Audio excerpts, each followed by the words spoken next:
What is up, my dashing dudes? I am the Hans TV, and today we're diving back into a subreddit that deals with entitlement as a whole. It's r/entitled people.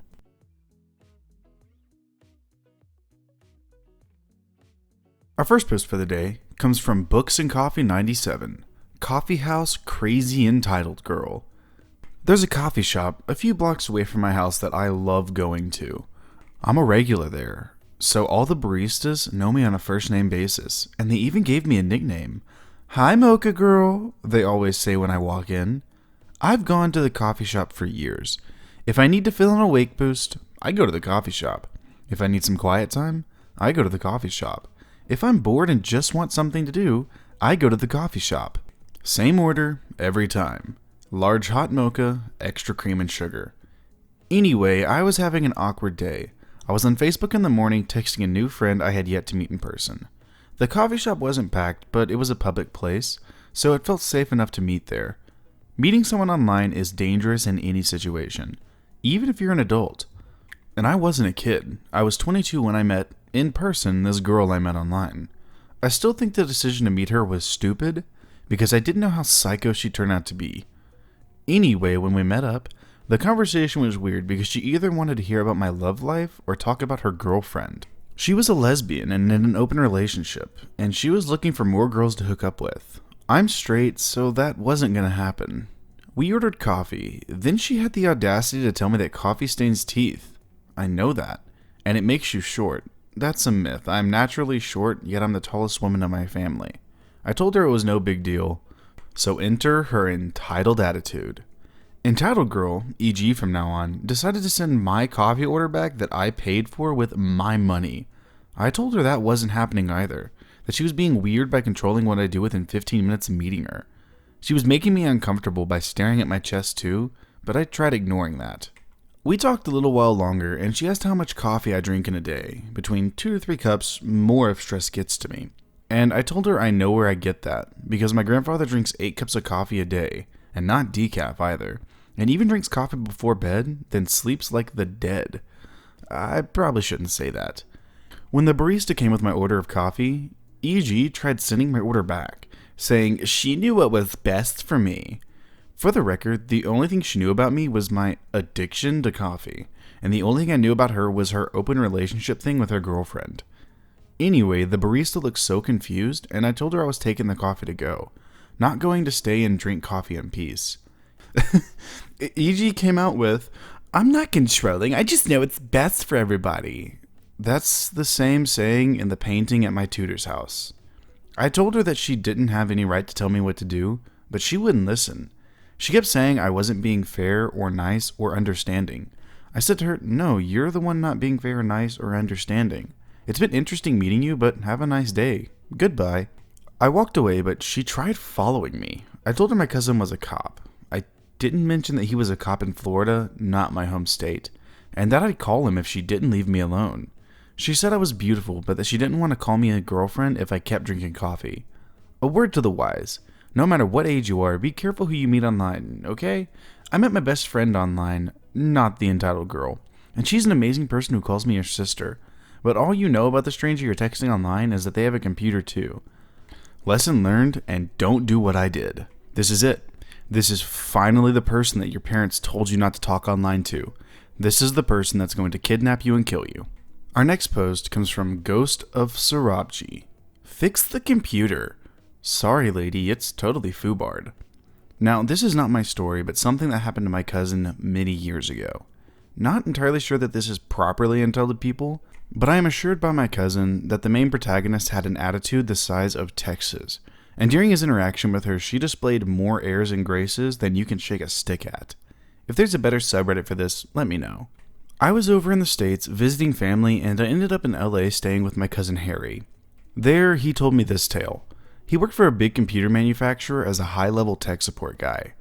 We're talking industrial-grade big iron. The clients he was supporting were paying top dollar, 365, 24/7 support, easily high 4 figures per month. Harry had a sweet deal, however. He was part of a very small and highly specialized team and only ever worked nights. He spent the vast majority of his time of an evening sat at home, pottering about waiting for the phone to ring. When it did, which might happen 3 or 4 times on a busy night, 99 times out of 100, he was able to troubleshoot the system over the phone and send the client on their merry way. This particular evening was entirely different. About 2 a.m. the phone rings. The client is called in for problems with the disk drive not working. The mainframe couldn't see the device at all. This was apparently a fairly rare problem, but could generally be solved by a few simple on-site troubleshooting steps.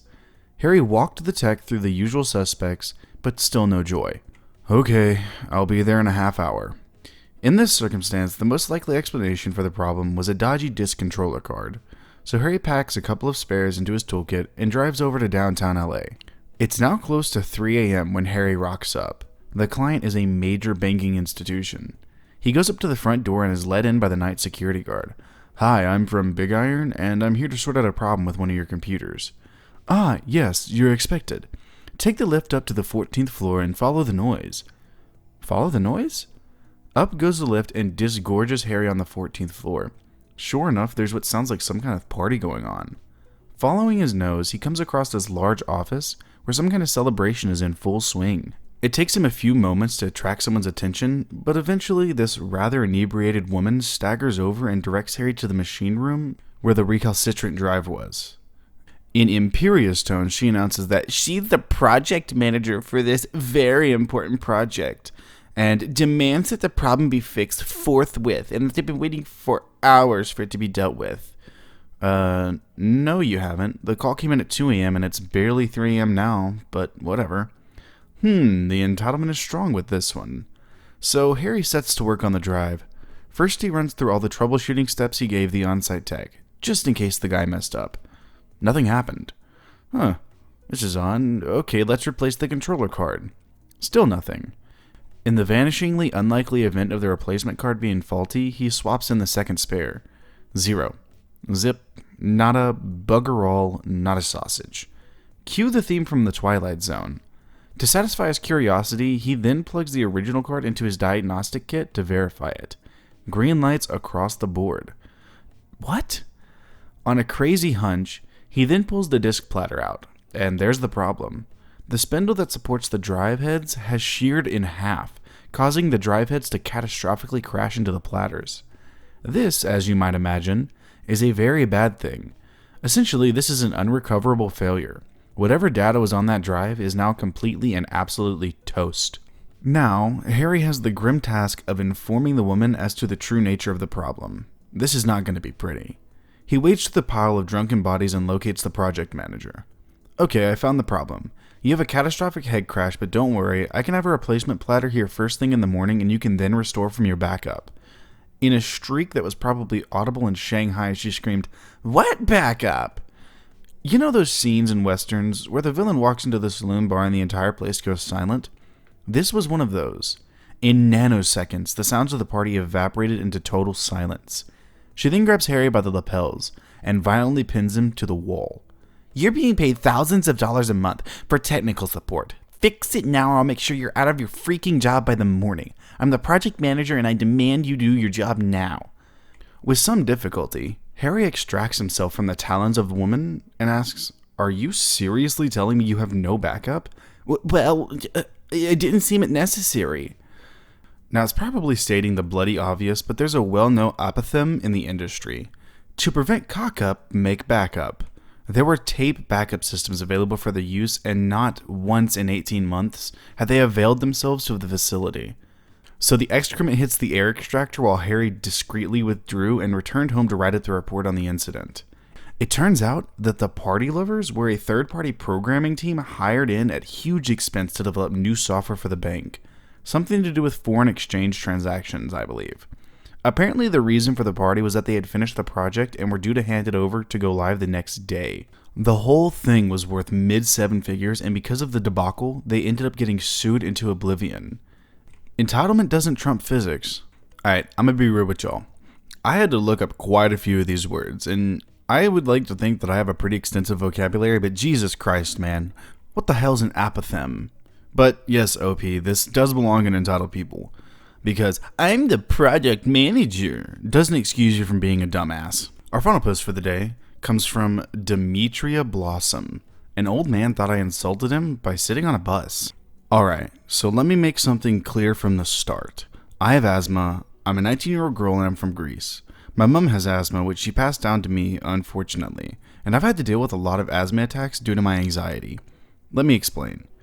Usually when I get an asthma attack is when I panic a lot, which for the most part is whenever I'm around very crowded places, packed buses, having an exam, etc. I have an inhaler, which I use for those cases, but whenever I'm around a crowded place, for example, I may start feeling anxious, and sometimes this causes me to lose my breath and gasp for air until I inhale my medicine. Usually whenever I have to get on a bus, I take the long road home because I have a chance of sitting down. Sitting down in a packed bus helps me remain calm since I'm not squeezed amongst 100 sweaty people in a small bus. The incident happened today and I'm still a bit shocked by it. It wasn't anything too bad, but still. For this story I will be OP and the elder person will be called EG, entitled Grandpa. I was returning from an exam I had given, and I was already pretty anxious since I didn't know if I had passed or not. I had to take the bus to get home, so, as per usual, I took the bus that took longer to get home. I found a seat relatively quickly, but at some point an elder sat across from me and tapped me, seeming ticked off. At first, he said something that I didn't understand, because I was wearing headphones. Music also helps me stay relaxed. So I took my headphones off and asked him politely to repeat himself. This is the following conversation. Excuse me, could you repeat yourself? I didn't hear you. I asked if you like to be insulted like this. I paused, confused and shocked. The bus was packed and he pointed a sign next to me that showed that the seat I was taking was only for people with disabilities. Now, I'm a shy and quiet person, I don't like to cause a scene, and I get flustered easy. I'm sorry, but I actually have... You are a fine teenager, and you are sitting in this spot for no reason when other people like me could take it. You need to get up because you are insulting us all. I froze and started to panic, because I thought I actually insulted the old man. The guy that sat next to him stopped him and said, "Please, sir, you need to calm down. She didn't do anything wrong." The old man rolled his eyes and looked away, but not before saying, "This generation is disgusting and entitled." At that point, I was on the verge of tears, confused as hell, and I was panicking. Can you see where this is going? I had an asthma attack, in the middle of a packed bus. The other nice person was shocked and asked me if I'm alright as I gasped for air. The old man was shocked too, and so was, well, everybody. I quickly grabbed my inhaler from inside my bag and quickly inhaled the medicine before managing to calm down a bit. Everyone was asking me if I was alright, and if they should call an ambulance. I was shocked and I shook my head as I tried to calm down, and inhaled the medicine twice because I panicked again with all the attention I got, and everyone was staring at me. The nice person looked over at the old man and said, "Sir, this girl clearly has asthma. I think you shouldn't judge a book by its cover. She could have passed out." The old man didn't say anything and looked away while he grumbled a few words. The only thing I heard was something with, "She seems fine." Would I seriously need to get hospitalized so I can prove this elder man that I did need to sit down? I didn't bother anyone. I was sitting down and listening to music. Thankfully, I'm alright now and I have calmed down. My advice is the same as the person who sat next to the older man. Don't judge a book by its cover. Just because I look alright doesn't mean I am alright. A comment on the post sums this up perfectly. Too many people think health issues must have some sort of recognizable feature you can see whenever you look at anyone. It's likely due to not being educated on the matter, but claiming ignorance doesn't give you a free pass to harass somebody. Just ask calmly, it's easy and saves face. Also, what's up with all these old people on these entitled people that I've been seeing? Like, I love my grandmother and everything, but I must admit, they are pretty entitled. Well, alright my dashing dudes, that is going to do it for today's episode of r/entitled people. I hope you liked the stories, and if you did, I'll link them down in the description below. And if you liked the video, subscribe, drop a like, and a comment down below what you'd like to see me read next. A humongous thank you to everyone who has subscribed in the past few months. I cannot thank y'all enough for what y'all do for me. Y'all make me so happy to be pushing out these videos and making content that y'all really enjoy. That makes me so happy as a creator that I'm able to reach y'all with what I say. But with that being said, I will see you in the next video.